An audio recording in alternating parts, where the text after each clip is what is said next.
একটা অন্যায়ের পক্ষে, অন্যায়ের দিকে কখনো কখনো মানুষ চলে যেতে পারে, কিন্তু সেটার পক্ষে থাকতে হবে। সেটা যদি সংখ্যাগরিষ্ঠের মতামত হয়, আমি এই যুক্তিতে বিশ্বাস করি না। এটার মধ্যে গণতন্ত্র নেই। গণতন্ত্র সরকার নির্বাচিত করার ক্ষেত্রে, আর ন্যায় বিচার বা ইনসাফ একজন মানুষও যদি সঠিক মনে করে, একজন মানুষেরটাও যদি সঠিক হয়, সেটাই আসলে নিশ্চিত করতে হবে। একটা স্টেট কি করবে না করবে সেটা খুব লেখাপড়ার মধ্যে আছে, এই জিনিসগুলো আমাদের বোঝা দরকার। সো আমি আবার একটু কথা বলতে চাই, কারণ ওই ঘটনার পর আমি গতকালকের ওই ভিডিওতে অনেকগুলো ঘটনা তখন পর্যন্ত যেগুলো সামনে এসেছিল সেগুলোর হেডলাইন পড়ে শুনিয়েছি।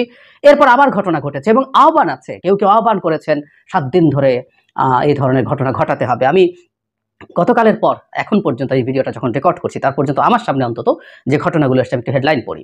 জামালপুরে অভিনেত্রী শাওনের বাবার বাড়িতে ভাঙচুর, অগ্নিসংযোগ। শামীম ওসমানের দাদা খান সাহেব ওসমান আলীর বাড়িতে ভাঙচুর, অগ্নিসংযোগ। নোয়াখালীতে সাবেক সেনাপ্রধান মইনিউ আহমেদের বাড়িতে ভাঙচুর, আগুন। সরিষাবাড়িতে সাবেক প্রতিমন্ত্রী মুরাদের বাড়িতে ভাঙচুর, অগ্নিসংযোগ। কিশোরগঞ্জে সাবেক রাষ্ট্রপতি আব্দুল হামিদের বাড়িতে ভাঙচুর, অগ্নিসংযোগ। বুলডোজার দিয়ে সাবেক খাদ্যমন্ত্রী সাধন চন্দ্র দাসের বাড়ি ভাঙচুর, অগ্নিসংযোগ। বগুড়া ও গাইবান্ধা এক্সকাভেটর দিয়ে আওয়ামী লীগ অফিস গুড়িয়ে দিয়েছে ছাত্র জনতা।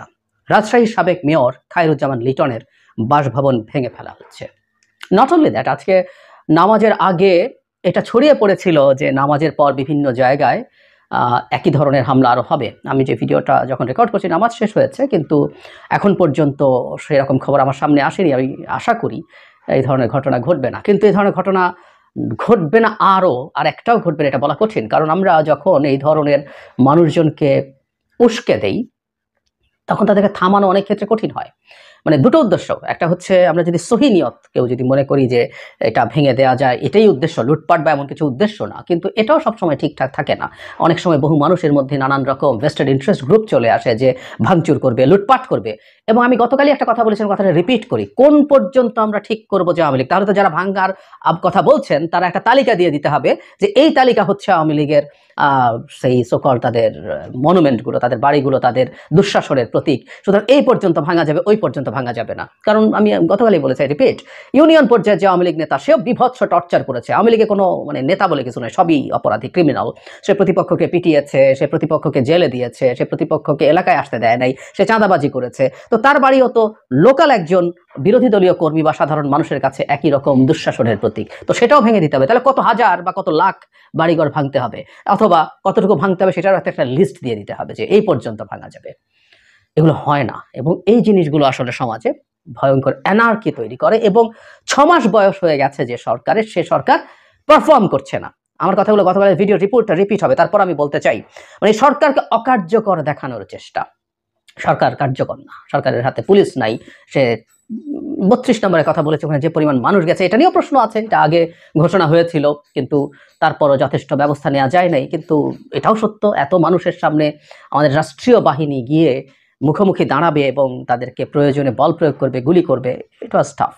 এটা আমাদের বিদ্যমান প্রেক্ষাপট, 6 মাস পরও এই প্রেক্ষাপটটা নিয়ে ডিবেট করাই যায়। সো ওইটুকু পর্যন্ত। এবং কেউ কেউ যেটা বলেন যে শেখ হাসিনার এই বক্তব্যের সামনে, এই স্পর্ধার সামনে, এই দুঃসাহসের সামনে রিটালিয়েট করা লাগতো। সো দ্যাটস ফাইন, ওই পর্যন্ত যদি ছাড়ো দেয়। কিন্তু এরপর ওয়াইড স্প্রেড যেগুলো শুরু হলো, এগুলো ভয়ঙ্কর, এবং এগুলো সরকারের এক্সিস্টেন্সকে প্রশ্নের মুখোমুখি করে।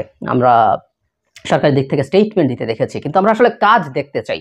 মানে শুধুমাত্র বাকিগুলো আমি ঠেকাবো এরকম না, যারা যারা বিভিন্ন জায়গায় ভাঙচুর হয়েছে সেখানকারও মানুষজনকে প্রয়োজনে গ্রেফতার করতে হবে, করে এই বার্তা দিতে হবে যে এ কাজ করা যায় না। মানে অপরাধ ঘটার পর ভবিষ্যতের গুলো ঠেকাবো, এটা অপরাধের ডেটারেন্ট হয় না।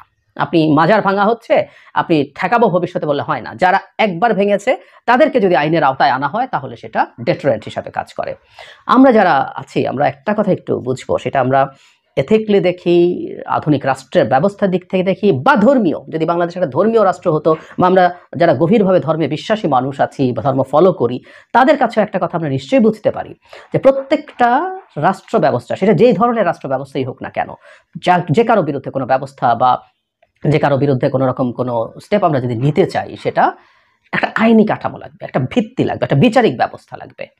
কথার কথা, বাংলাদেশ সরকার এমন আইন পাশ করতে পারে, ওই যে একসময় 65-তে শত্রু সম্পত্তি আইন হয়েছিল, আমরা আওয়ামী লীগের এগুলো নিয়ে একটা আইন করলাম, এগুলো শত্রু সম্পত্তি ঘোষণা করে দেবো, ওরা যেগুলো পালাইছে তাদের সবকিছু রাষ্ট্র নিয়ে নেবে। যদি একটা আইন করে, এই আইনটা সমালোচিত হতে পারে, কিন্তু আইনি পেরিমিটার, বা আমরা এটা করবে দখল হলে ভেঙে দেবো, ভেঙে আমরা অন্য স্ট্রাকচার করব। একটা আইনি পেরিমিটারের মধ্যে রাষ্ট্র সরকার এই কাজগুলো করবে, আমরা করবো না। এটা খুবই বেসিক, একটা রাষ্ট্রের খুবই বেসিক জায়গা হচ্ছে এটা। এর বাইরে যদি আমরা কিছু করি, আমরা আসলে রাষ্ট্রই বুঝি না বা আমরা রাষ্ট্র গঠনের পর্যায়েই নেই। আবার আমি এটাও মানি, শেখ হাসিনা যা করে গেছেন, তারপর একই সাথে আমরা যেহেতু রাষ্ট্র হয়ে উঠতে চাই, আমাদের এটা জনগণের একটা পলিটি হয়ে উঠতে চাই, সেই সাথে এটাও তো সত্য আমরা মানুষ, আমাদের কতগুলো আদিম ইনবর্ন ইনস্টিংক্ট আছে, আমাদের প্রতিশোধ পরায়ণতা আছে। শেখ হাসিনা পালানোর পর কিছু কিছু ক্ষেত্রে কিছু ঘটনা ঘটেছে এবং সেখানে বরং আমরা খুব চমৎকার পারফর্ম করেছি। আমার মন ভরে গেছে, এটা আমাদের ইতিহাসে লেখা থাকবে যে আমরা খুবই ন্যূনতম, এর চেয়ে ন্যূনতম কিছু অনেক সকল সভ্য দেশেও হতো না। সেই জায়গাটা, সেই পরীক্ষাটা আমরা পার হয়ে এসেছি। এখন আমরা খুবই তুলনামূলক অনেক সহজ, আমরা বিরাট একটা টাফ পরীক্ষা পাশ করে খুবই সহজ ক্লাস টেস্ট টাইপের একটা পরীক্ষা আমরা ফেল করছি। এটা খুব ভয়ঙ্কর। আমরা আমাদের ইচ্ছে হলেও, ইচ্ছা হবে না তা বলছি না, যে শেখ হাসিনার এই বক্তৃতা আমাকেও প্রচণ্ড ক্ষুব্ধ করে, প্রচণ্ড ক্ষুব্ধ। তার দুঃসাহস, তার বক্তৃতার মধ্যে কোনো সারবস্তু নাই, ওতে কিছু আসে যায় না, কিন্তু এই যে তার দ্য ভেরি মেন্টালিটি, যাকে ধরে এনে এখানে বিচার হওয়ার কথা ছিল, সেই নারী বসে বসে আমাদেরকে হুমকি দেয়। আমাদের প্রধান উপদেষ্টা, সমন্বয়ক, এমনকি সমন্বয়ের শ্বশুর সমন্বয়করা বিয়ে করছে, তাদের শ্বশুর বাড়ির দিকে খেয়াল রাখো বলছে। অসভ্যতার সীমা থাকা দরকার, আমারও ক্ষোভ হয়।